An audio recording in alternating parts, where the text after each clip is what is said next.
Okay,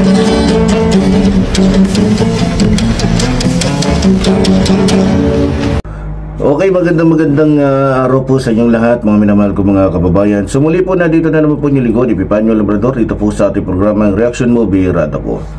At syempre bago po tayo mag-umpisa, mga minamahal ko mga kababayan, binabati muna po natin ang lahat po ng ating mga kababayan Luzon, Visayas, Mindanao, maging mga kababayan po natin sa abroad na lagi po natin nakakasama sa bawat araw po na tayo po mayroong mahalagang pinag-uusapan dito po sa ating programang Reaction Movie Rada ko. Okay, sa araw po ito mga minamahal ko mga kababayan, alam nyo sa totoo lang, ako'y natatawa na lamang po dito po kay Marco Beta, no? Talagang itong taong ito ay napaka-professional po pagdating po sa pagsisinungaling. Masasabi ko na dito po kasi bihasa itong taong ito, no? Kaya siguro ito nagpolitiko o pumasok sa politika, excuse me. Dahil nakikita niya na mas magagamit niya yung kanyang pagiging abogado kapag naging politiko siya, no? So, alam niyo mga minamahal ko mga kababayan, kahit po booking na po ito, talagang pinipilit po ni Marco Beta na ilusot ang kanyang sarili, no? Halatang halata na, pero talagang makikita ninyo, professional po talaga pagdating sa pagsisinungaling.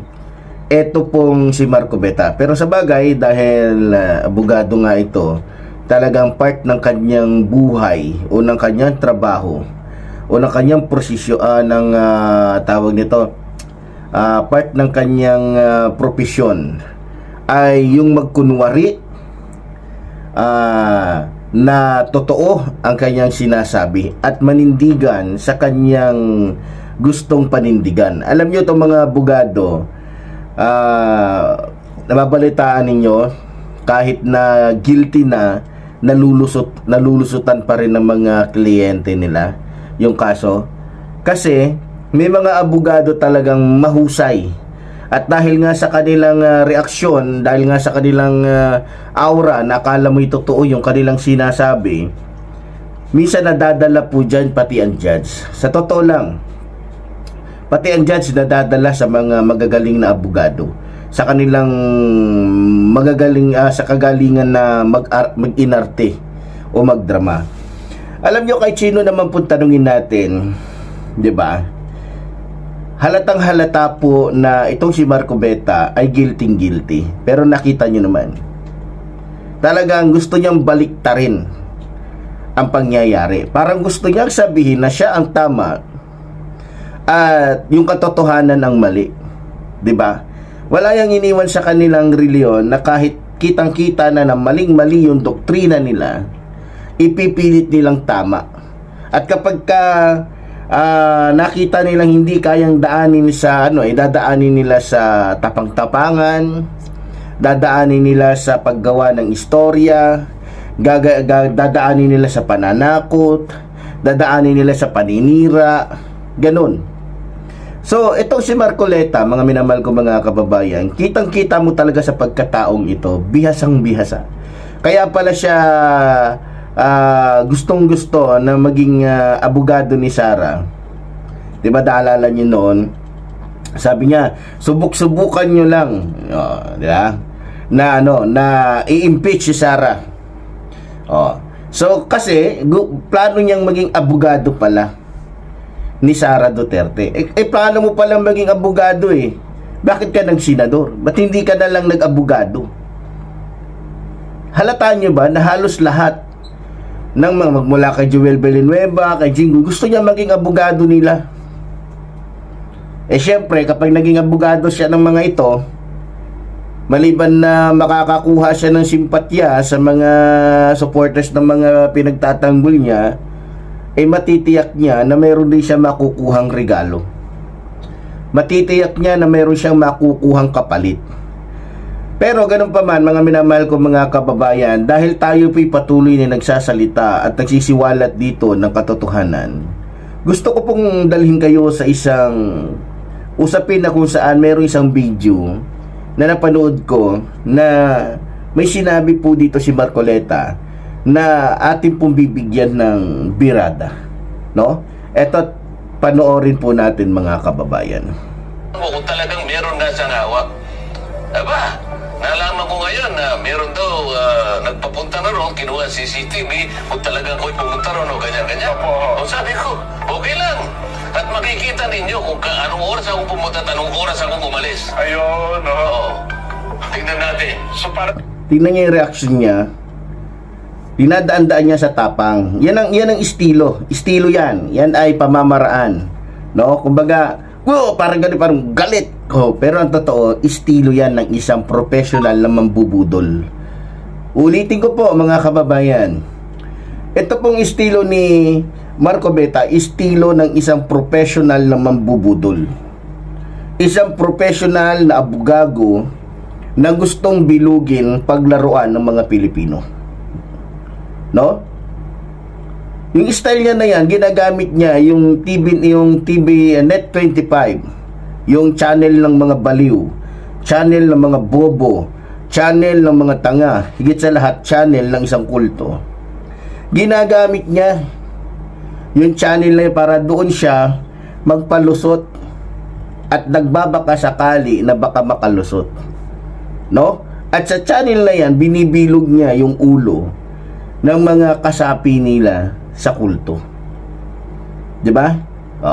Eto tuloy natin. pati sisilipin nila. Pati yung sisilipin nila sapagkat lahat na lang nang gagawa ng paraan para sa ganun mapanagot natin ang mga tao. Kasi nga ayaw nila eh. Paano mo nasabi, Marcoleta, na ayaw mapanagot ng administrasyong ito yung mga kurapot? Tatanungin kita ngayon, yung amo mo, yung puon mo na si Duterte, may ginawa ba siya nung panahon na natuklasan niya na mayroong grabing katiwalian sa DPWH? May pinaimbestigahan ba siya? Nung panahon na yun na sinabi ni Duterte na may talamak ang katiwalian, bakit hindi ka nagsalita noon? Bakit hindi ka nag-inarte? Bakit hindi ka nagpahiro-hiro doon?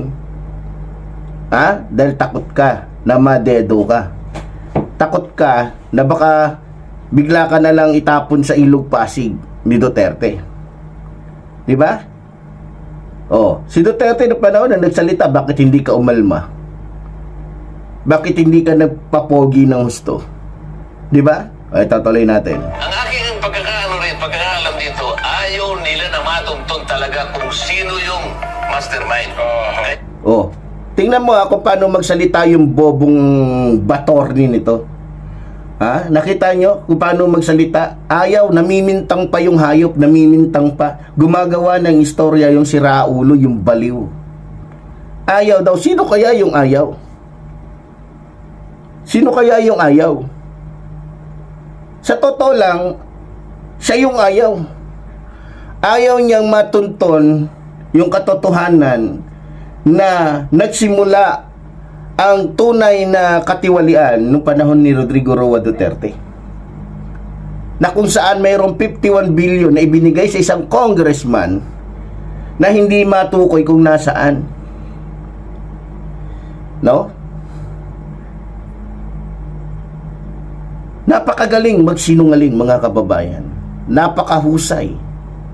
Kung titignan mo talaga yung demonyong taong ito, yung Judas na taong ito, na masasabi ko talagang diablo, pati nanay nito, pati tatay nito, pinanggalingan nito, diablo.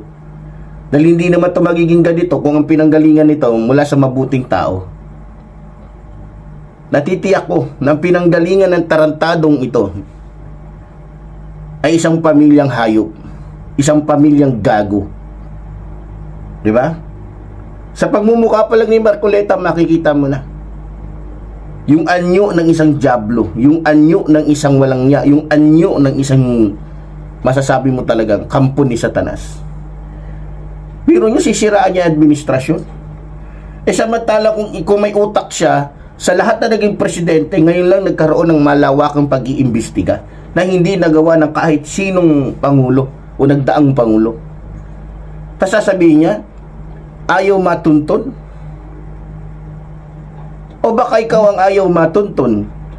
Alam niyo mga minamahal ko mga kababayan, kaya po ito pinalitan. Kaya mismo yung mga kaibigan niya, kasama niya sa Senado, pinalitan siya bilang Blue Ribbon Committee dahil mas halata po siya na pumupokus lang siya sa ating administrasyon. Hindi niya tinitignan yung mga kalyado niya, matitindi yung ano. Nagiging tagapagtanggol siya ng mga kawatan, lalo-lalo ni Bongo. Dahil nakitang bias siya, ayun. Kahit na yung mga kaibigan niya, kahit na yung mga sumasimpatya sa kanya, bumaliktad na. Bakit? Kitang-kita na po kasi yung kawalangyaan niya. Kita na po agad yung kanyang katarantaduhan. Kita na po. Kasi kung mabuting tao ito, hindi papayag yung mga senador dyan eh. Napalitan siya eh. Bilang chairman ng Blue Ribbon Committee. Kung tama ang ginagawa niya. Pero hindi. Kitang-kita po na bias. No? Kitang-kita na bias. Tuloy natin. Ganitong ginagawa nila. Ako naman, ang kagustuhan ko, papanagot natin. Maibalik ang kinamkam, ang ninakaw na pera ng bayan. Yun ang kagustuhan ko eh. Tingnan niyo si kasinungalingan. Ang kagustuhan daw niya, matunton para maibalik yung kinamkam na pera ng taong bayan. Yun daw ang kagustuhan niya. Tarantado ka pala eh. Bakit ka umaalma? Ba't galit na galit ka nung sinabi ni dating Secretary Jesus Crispin Remulla na kailangan bago gawin silang ipasok sa witness protection, tama ba yun? Ibalik mo na yung kayamanan. Galit na galit ka, umaalma ka, di ba? Samantalang bilyon-bilyon ang pinag-uusapan doon, bakit galit ka na ibalik ng mga diskaya yung perang ninakaw nila sa taong bayan? Ba't galit na galit ka kung talaga ang kagustuhan mo ay ibalik ng mga magnanakaw yung mga nanakaw nila mula sa taong bayan? Alam niyo mga kababayan ko, hindi ka panipaniwala yung mga sinasabi ng gunggong na to eh. Kaya nga ako naaawa na lang ako doon sa mga naniniwala sa kanya. Naawa ako eh. Kasi, pero hindi ko naman masisisi kung talagang kulang sa kaalaman, no? Lalong-lalo na kung mga membro ng Iglesia ni Manalo, alam nyo naman na hindi sila pinagdadala ng Biblia. Kung mangmang sila pagdating sa Biblia, mas mangmang sila pagdating sa mga ganitong bagay. Diba?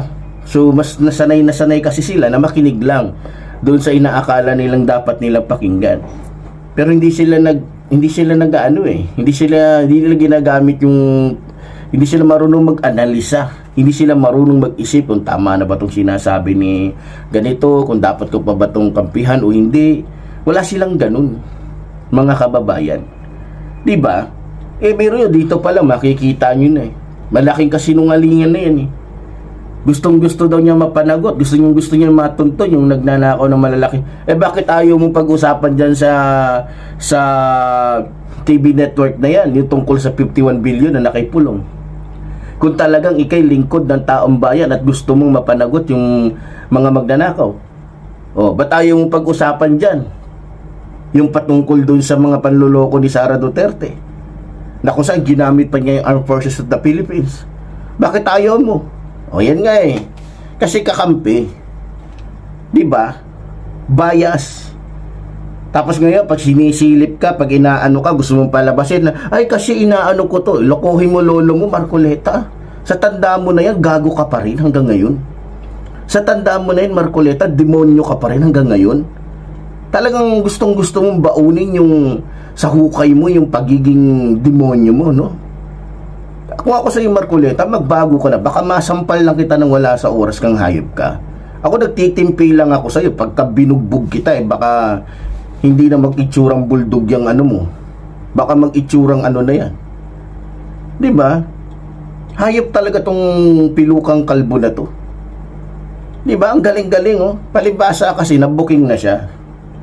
Nililito pa niya ang taong bayan. Tingnan nyo, si Gotesa. Dahil ayaw niyang ipalabas, dami niyang rason. Kesyo may pinagbantaan daw, mayroong patong na 5 milyon. Utot mo, Marcoleta. Sino maniniwala sa pagmumukha mo? Sa pagmumukha mo pa lang kung hindi ka lang mayaman mukha kang snatcher dun sa ano yung pagmumukha ni Marcoleta, marami yan dun sa Quiapo. Kung hindi lang congressman yan, hindi pa gumagawa ng krimen yan suspect na sa itsura pa lang. Diba? Mukhang tagatahi ng sapatos dun sa recto na nambubudol eh. Di ba? Eh, sinasabi ko sa inyo mga kababayan, mahirap paniwalaan yung taong katulad nito. Ang dami niya ng kabulastugan, dami niya ng tingnan nyo. Dahil hindi nagkatututo yung kadramahan nila, ayun, gumawa na ng issue, gumawa na ng drama, gumawa ng kahit anong diba? Kesyo, may nahuli daw na gustong pumatay kay Gutesa, nahuli daw ng Marines, diba? Gumawa ng mga drama para lamang mabilog ang taong bayan kasi gusto niyang lusutan yung katangahan niya, gusto niyang lusutan yung kagaguhan niya, gusto niyang lusutan yung palpak niyang di ba? Eh paano kasi gagawa na lang ng kadramahan itong si Marcoleta, gagawa na lang ng mga paninira, palpak pa. Eh alam niyo naman mga kababayan, nasa Biblia yan, hindi magwawagi ang kasamaan, di ba? Kaya kahit anong pagpapapogi nito ni Marcoleta, wala na kitang-kita na ng taong bayan kung ano at sino siya. At halatang halata na po yung kasinungalingan niya. Galit na galit siya kay Lacson kasi iniimbestigahan siya.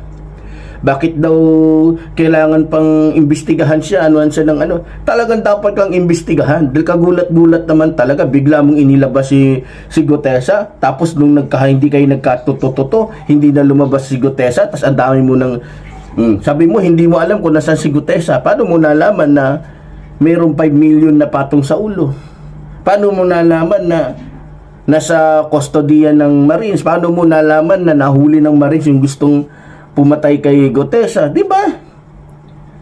Marami siyang mga salita o sinasabi na mahuhuli mo talaga sa bunganga niya yung kanyang kasinungalingan, mga kababayan. Alam nyo, sa totoo lang, ang pakay po talaga nito ni Marcoleta, sirain po ang lahat po ng nasa paligid po ng ating mahal na Pangulo. Sa madaling salita, siraan, wasakin yung lahat ng mga politikong sumusuporta po sa ating mahal na Pangulo. At higit sa lahat, gustong-gusto niyang sirain. No? Gustong-gusto niyang sirain, gustong-gusto niyang wasakin ang ating administrasyon. No? So, kitang-kita naman po sa pagmumukha ni Marcoleta ang wasak ang muka ng gustong mangwasak. No? Ngayon, Marcoleta, kung sa tingin mo ay wasak na yung pagmumukha mo, na mukhang taing igit, mukhang taing natuyo, no? Yung pagmumukha nito, mukhang tubol na natuyo eh. Di ba? Oh, gusto niyang mandamay. Oh, so ngayon, Marcoleta, huwag kang mandamay. Kung ang baho mo kasing baho na ng alketran o ng isang taing nabubulok, huwag kang mandamay. No? Kung ako sa inyo, ikaw ang bumaba, umalis ka na, magpahinga ka na, bilangin mo na lang yung pera mga pinagnanakaw mong hayop ka kasi ilang buwan na lang naman o ilang taon na lang, no? Eh malapit ka na rin permahan at malapit na kayong magkita ng kapatid mo, amo mo, bossing mo na si Lucifer o ni Satanas, no? Kaya ako sa iyo, Marcoleta, magbagong buhay ka na. Yung katarantaduhan mo talaga habang tumatanda ka, lalong tumitindi. Alalahanin mo hindi ka masasalo ng INC kapag nagalit na sa iyo ang aming mahal na Pangulo. Pag si Duterte nga eh. 'Di ba? Yan ang ilagay mo sa kokote mo, Marcoleta. Sadyang napakabuti, napakabait lang talaga ng aming mahal na Pangulo. Pero kapag nainis ang aming mahal na Pangulo, baka magulat ka na lang. Kung naghihimas ka na rin ng rehas, huwag mo sabing iglesia ka ni Manalo at hindi ka kayang ipakulong. Ha? Kaya huwag ka masyadong pasikat dyan sa reliyon ninyong kulto. At hindi yan reliyon. Alam na namin kung ano talaga yung reliyon na kinaaniban mo. Yan ay isang sindikato. Sindikato yan, isang organisasyon ng mga kulto na kung saan ginagamit lang, ipinufront lang yung pangalan ng aming Panginoong Hesukristo para lamang pagkaperahan ninyong mga hayop kayo. Wala kayong pinagkaiba sa GIL, wala kayong pinagkaiba kay Kibuloy. Yan yung mga uri ninyo. Kayo yung nakalagay sa Biblia na gagamitin lang yung pangalan ng Panginoong Hesus, pero iba naman yung inyong pinapaka-Diyos. Katulad ninyo, katulad dyan sa INC. Prot nila si Jesus Christ, pero ang mas mataas na kalagayan sa kanila ay si Felix Manalo, hindi si Jesus. Diba? So, dito kay Marcoleta, gusto ko lang sabihin sa'yo, sana mamatay ka ng maagang hayop ka. At sana maubos ang pamilya mo, no? At sana mga matay na kayo at dapuan kayo ng iba't ibang mga sakit, iba't ibang mga peste sa buhay ninyo dahil mga hayop kayo. Ha? Yan ang panalangin ko, Marcoleta. At sana sa lalong madaling panahon mamatay ka ng putang ina mo ka. Ha? At sana manahimik ka na at huwag ka nang gumawa ng kung ano pa mga kabalbalan dahil napapahiya ka lang putang ina mo ka. Ha? Yan lang ang masasabi ko sa iyo. Ewan ko nga, pinatawag daw ako nito nung sa camera Wala, naduwag Natakot yata sa akin. Alam niyo, mumurahin ko siya, tapos subukan niyo kung kausapin kahit sa live. Kundi ko to pagmumurahin tong putang inan to. Takot siya dala lang yung talaga, titirahin ko siya. Kasi pwede naman akong magsalita sa live Di ba? O natakot yung unggoy. O, kasi alam niya, mumurahin ko talaga siya. Di ba? Oh, kaya sa iyo Marcoleta, magbagong buhay ka na, tanda. Yung pagmumukha mo mukhang tubol na natuyo, huwag mong sayangin ang buhay mo dahil lang sa pagtatanggol, dahil lang sa walang kwentang pagsisinungaling mo na yan, paggawa-gawa. Ikaw din ang, ay naku, maniwala ka.